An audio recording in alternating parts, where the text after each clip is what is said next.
আলু দিয়ে টাকি মাছের ঝোল কার না ভালো লাগে। গ্রাম বাংলা থেকে শহর পর্যন্ত সবার কাছে জনপ্রিয় একটি খাবার হচ্ছে আলু দিয়ে টাকি মাছের ঝোল।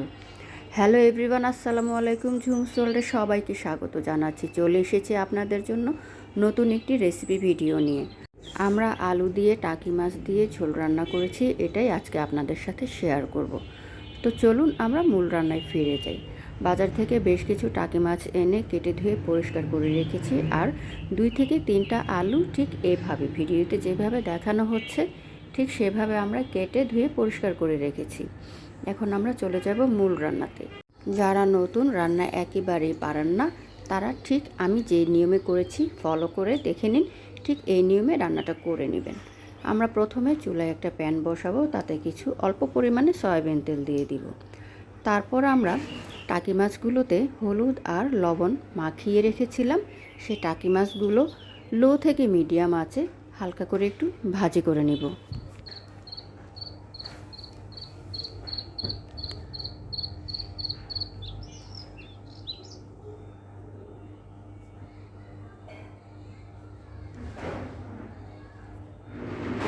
দেখুন কিভাবে মাছটা আমরা উল্টে পাল্টে ভাজি করে নিচ্ছি। এই অবস্থায় চুলার জালটা বাড়িয়ে দিবেন না, একেবারে লো থেকে মিডিয়াম আঁচে রাখবেন। আমি এখানে মাছের পরিমাণটা কমিয়ে নিয়েছি, আমার মানুষ কম তাই মাছের পরিমাণটা কম নিয়েছি। আপনারা মানুষ অনুযায়ী মাছের পরিমাণটা নিয়ে নেবেন।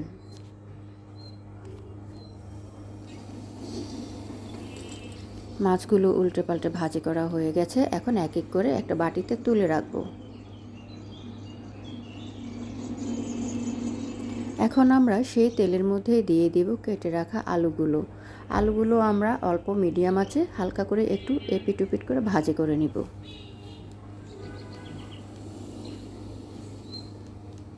আলুটা একটু হালকা ভাজি করে নিলে তরকারির টেস্ট দ্বিগুণ বেড়ে যায়। দেখুন জাস্ট হালকা একটু ভাজি করে নিয়েছি, এখন আলুগুলো এক এক করে বাটিতে তুলে রাখবো।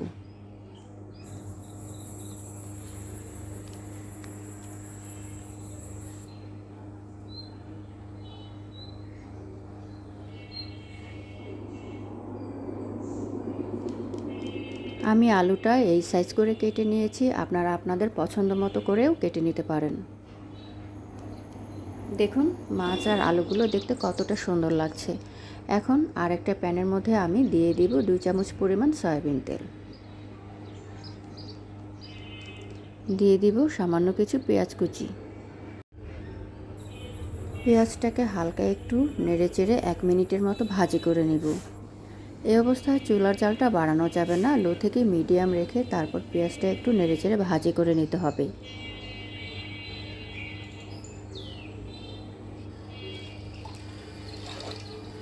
এবার দিয়ে দিব 1 কাপ পরিমাণ পানি।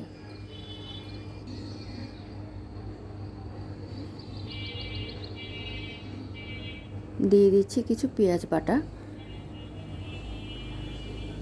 স্বাদ মতো হলুদের গুঁড়া, দিয়ে দিব স্বাদ মতো মরিচের গুঁড়া,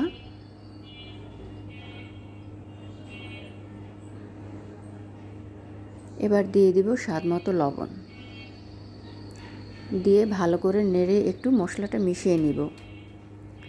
এখন আমরা চুলার আঁচটা লো থেকে মিডিয়াম করে দিব। 1 থেকে 2 মিনিটের মতো আমরা মশলাটা ভালো করে কষিয়ে তারপর দিয়ে দিব ভাজি করে রাখা আলুগুলো।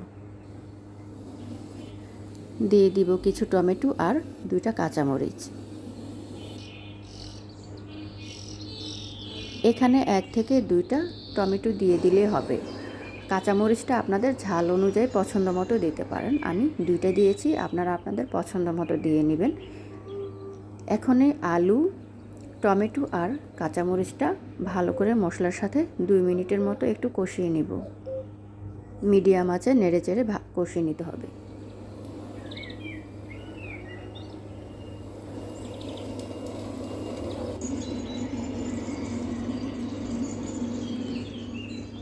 আমার আলুগুলো ভালোভাবে কষানো হয়ে গেছে, এখন আমি দিয়ে দিব 2 কাপ পরিমাণ পানি।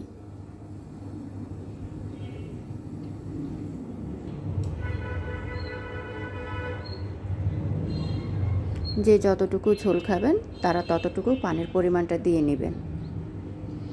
ঢাকনা দিয়ে একটু ঢেকে দিব। ঢাকনাটা খুলে দেখুন তরকারিটা কিভাবে ফুটে উঠেছে।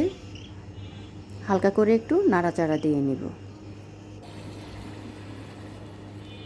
তারপর দিয়ে দিব ভাজি করে রাখা মাছগুলো।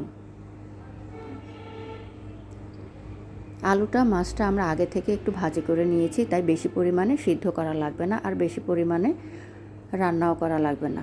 দিয়ে দিচ্ছি কিছু ফ্রিজে রাখা ধনিয়া পাতা কুচি।